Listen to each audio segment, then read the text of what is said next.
The auction hall smelled of ozone, sweat, and desperation. Jonas Hale adjusted the strap of his jacket and walked slowly past the cages that lined the platform. He told himself he was here for reconnaissance, nothing more. He'd fought for the Terran Coalition in the Rim Wars, and he had seen what slavery did, both to the conquered and to those who thought they owned them. But he needed information. Rumors said the black markets of Kharon Station were funneling weapons to rebel cells. He had to see it for himself. He hadn't expected her. The girl was kneeling in a small iron cage no bigger than a kennel, her wrists chained together, her neck locked in a thick steel collar tethered to the bars. Her skin shimmered faintly with a bluish luminescence, like moonlight trapped in flesh.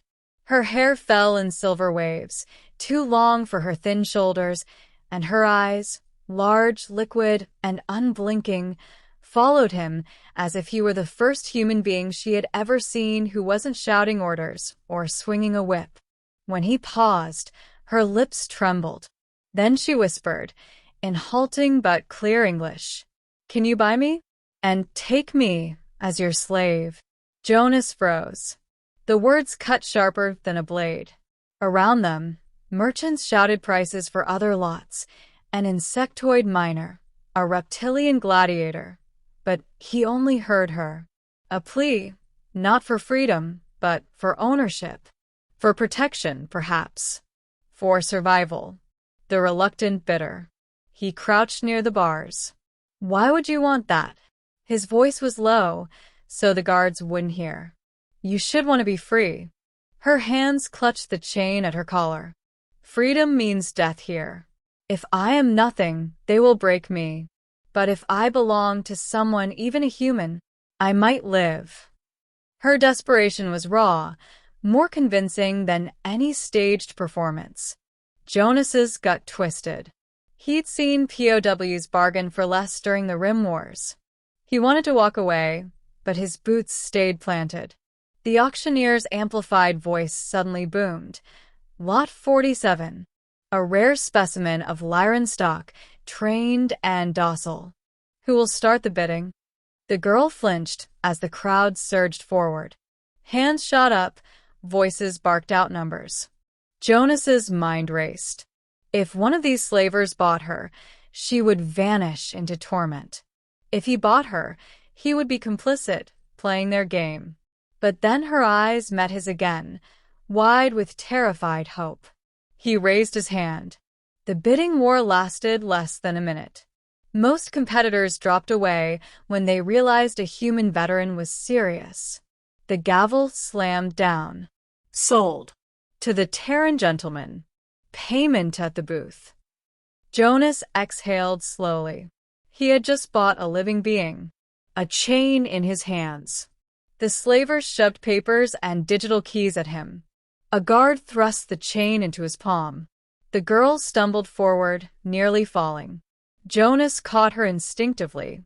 Her body was cold, trembling. She whispered, "Thank you, master." The word felt like poison.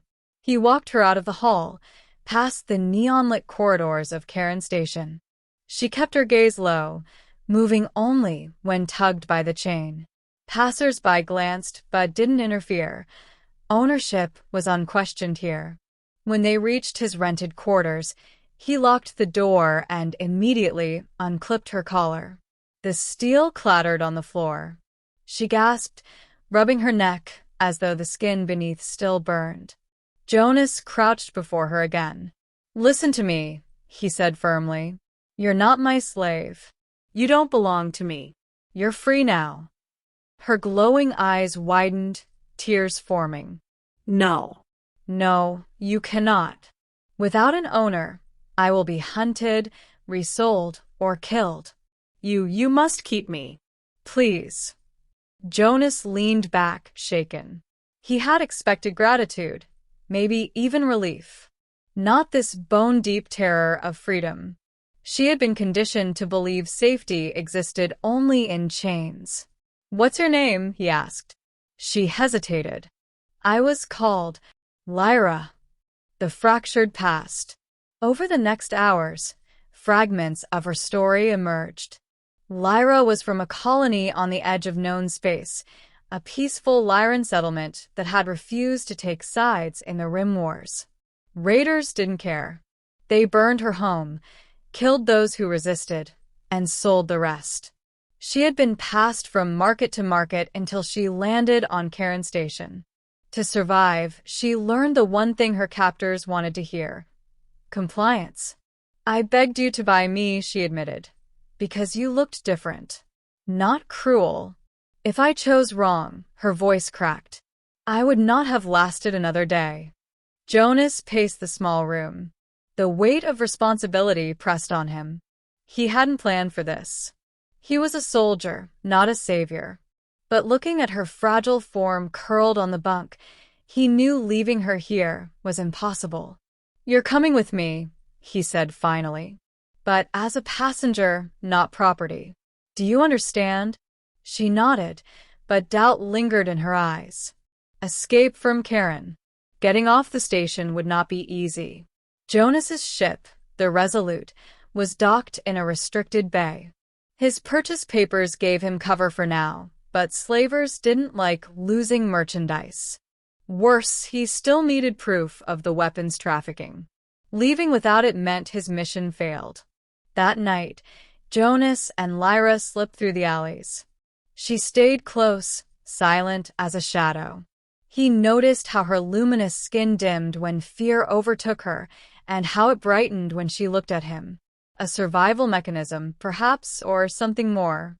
They reached the warehouse district where shipments were staged. Jonas hacked a terminal, pulling data cores full of manifests.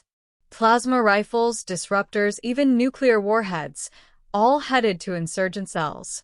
Evidence enough to burn the black market to the ground. But alarms blared. Guards poured in, weapons drawn. Jonas fired back, covering Lyra as they sprinted for the docking bay.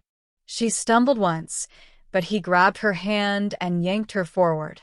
The chase echoed through metal corridors, plasma bolts sizzling past.